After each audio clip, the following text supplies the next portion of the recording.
இப்பவே இந்த 10 நாட்கள்லயே மக்கள், பல பெண்கள், இளைஞர்கள், ஜென்சி கிட்ஸ்கள் இந்த ஆட்சியுடைய உண்மையான முகத்தை ஏற்கனவே உணர ஆரம்பிச்சிட்டாங்க.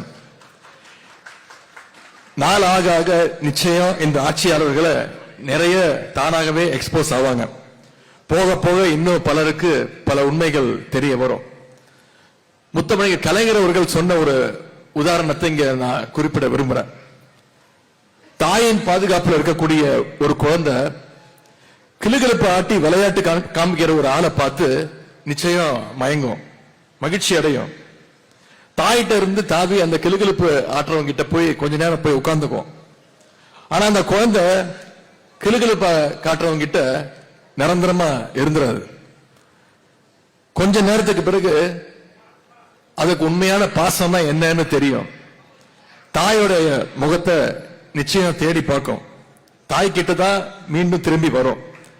அது மாதிரி இப்ப கவர்ச்சி மாயாஜாலத்தை காட்டி மக்களை சிலர் ஈர்த்திருக்கிறாங்க.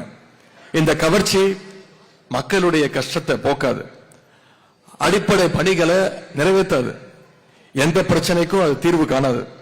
எனவே தாயோடைய அன்புக்கு ஈடாக எதுவும் இல்லை அப்படிங்கிறத அந்த குழந்தை மீண்டும் உணர்ந்து தமிழ்நாட்டுக்கு தாயாக இருக்கக்கூடிய நம்முடைய கழகத்தை, நம்முடைய தலைவரை நோக்கி நிச்சயம் அந்த குழந்தை விரைவில் வரும்.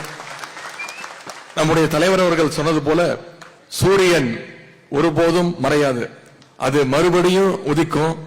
அதன் ஒளியில தமிழ்நாடு மீண்டும் செழிக்கும்.